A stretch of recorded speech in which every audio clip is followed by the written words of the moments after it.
And not only do we start to see changes in the brain when you meditate, we're also correlating those changes to positive impacts on symptomology related to anxiety and depression. We're seeing physiological impacts. We're seeing changes to relationships and pain and the immune system and even skin conditions. And we're even starting to see the positive psychology in terms of how mindfulness increases your sense of well-being and your psychological and mental health.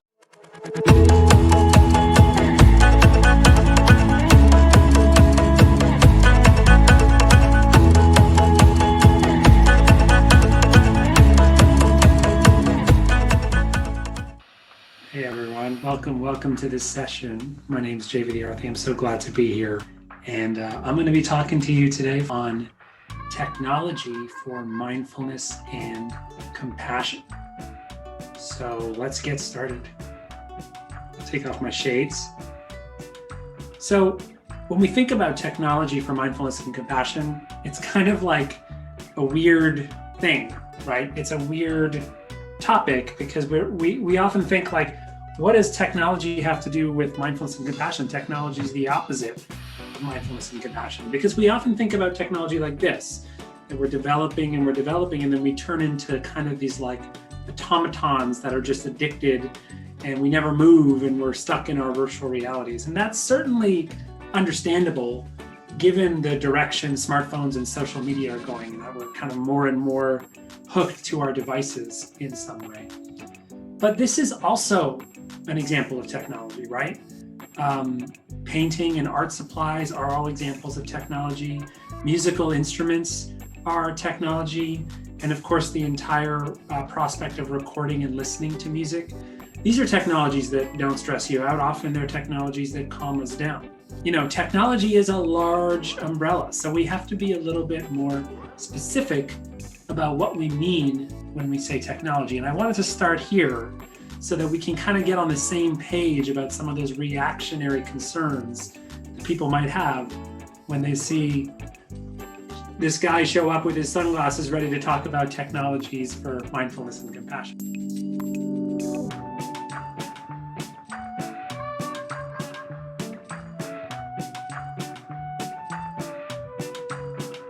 If you really look at the heart of it, technology is a very broad topic area. It basically means, based on some theory or science, to create something skillfully. It's sort of a craft or an art form of manifesting our ideas and sort of applying our ideas in the real world to create something, right? So here's how I think about it. Technology manifests its creator's values into the world. So whatever those values might be, we can manifest them into technology, and the technology can reflect, amplify, and expand those values. And it'll lead to both intended and unintended consequences. Sometimes it can kind of spin out of control, all the way to the point that we actually have a mechanistic understanding that's emerging of how this actually affects the brain. And not only do we start to see changes in the brain when you meditate, we can also see long-lasting traits, so long-term changes in the brain of people who actually spend a lot of time meditating, people who've meditated for years or even decades. And perhaps most interesting, we're also correlating those changes to positive impacts on symptomology related to anxiety and depression. We're seeing physiological impacts. We're seeing changes to relationships and pain and the immune system and even skin conditions and heart disease.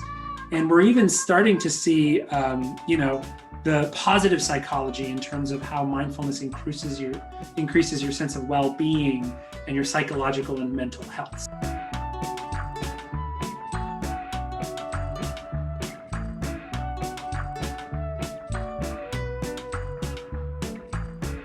I want to shift your perspective about technology. I want you to understand that, sure, you can say something like I'm addicted to technology, or technology is ruining society, or whatever it might be.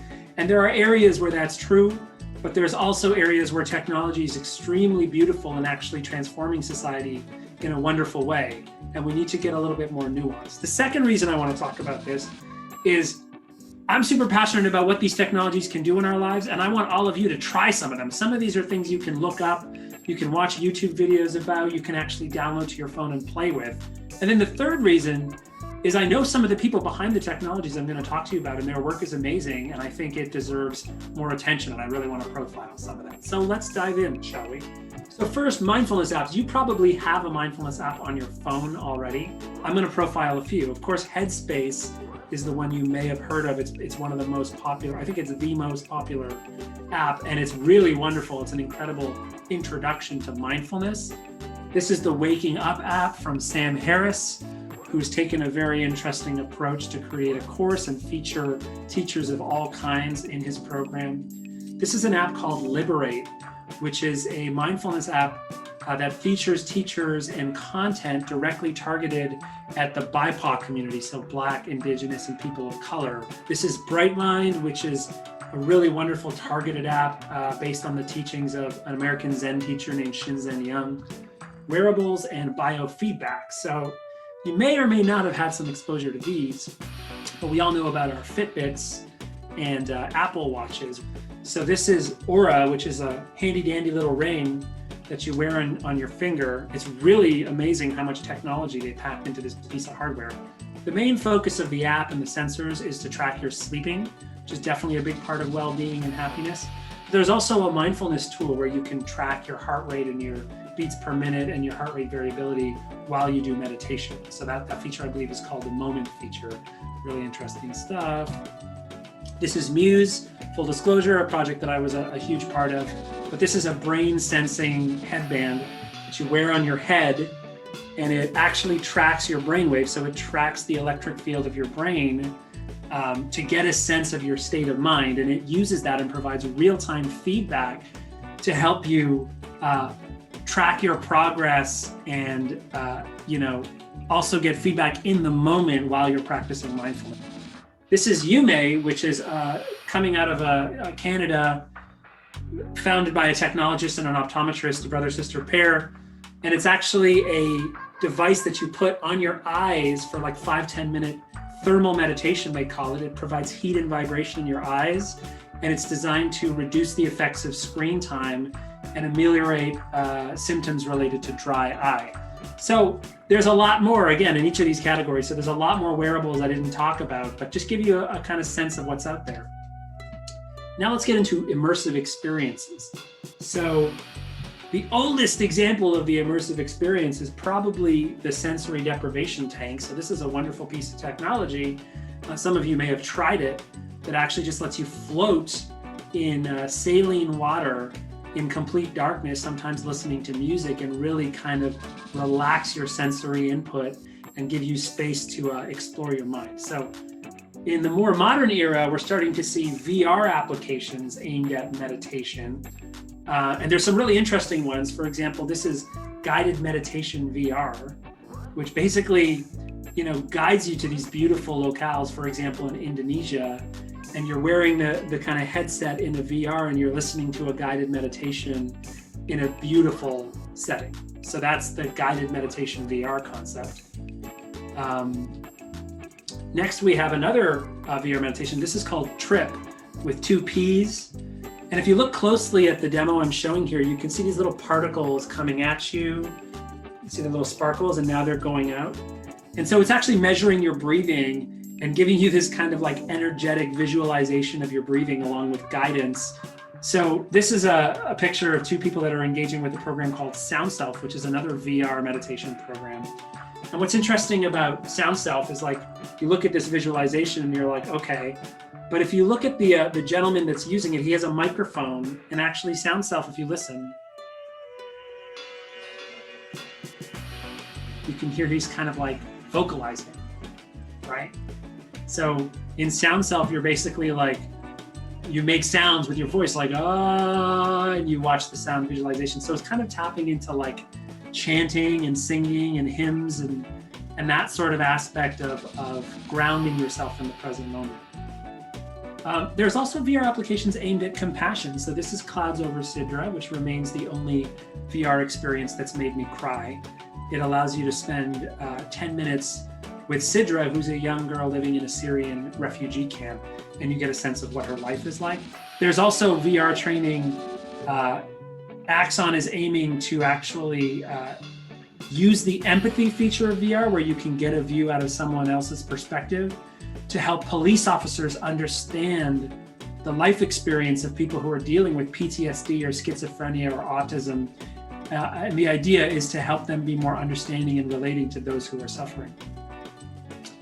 This is called the Death Incubator, which is a virtual reality platform that exposes people to, it starts in the grave and moves you out into a kind of atmospheric perspective to give you a sort of education couched within an intervention, a therapeutic intervention around normalizing death and coming to terms with some of those realities which have been shown to have very positive impacts on mental health. There's also examples in the social media space, like Daily Aloha, which is like a quick positive kick to your day. Apps like Talk Life and Together All, which are social media platforms where you can share about your mental health challenges. Warm Space, which is a platform that pairs you up one-on-one with a kind of guided connection with a friend or stranger, where you can have a kind of like compassionate experience with someone else, as opposed to just a, video call. This is Kialo, which exposes different perspectives on controversial topics to help you feel compassion and understand how the people on the other side of a debate might feel. There's a whole bunch of apps that I'm going to kind of lightning through in self-tracking and limiting. So your phone, if you have an Apple or Android phone, has wellness features where you can track your use, and sometimes it's kind of mind-bending to see just how much you pull your phone out.